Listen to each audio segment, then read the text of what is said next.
Hei, tere kõigile!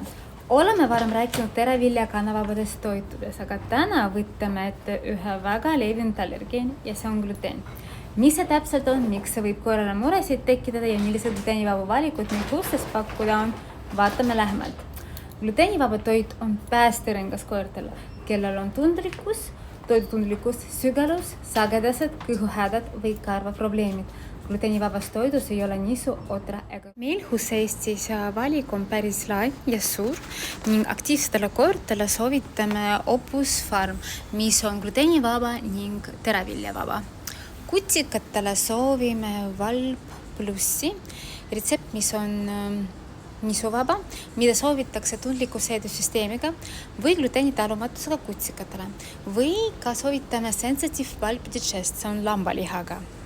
Kui on vaja hoida kaalukontrolli all, siis soovitame Sensitive Light. Ning kui koer vajab rohkem energiat, siis Sensitive Optimal.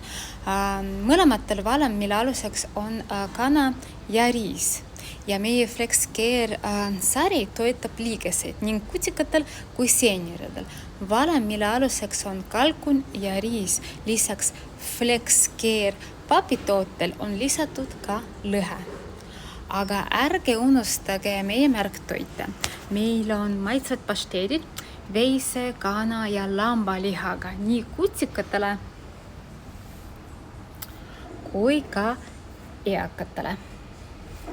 Preemiaks muidugi gluteenivaba majused nagu meie Tug Plus, Kompis või maitsvad Dental pulgad. Huustes eristame selgelt tereviljavaba ja gluteenivaba toitu. Paljudes toodetes kasutame hoopis kergesti seeduvat riisi või maisi. Tulge meile külla ja leiame teie koerale sobivama retsepti.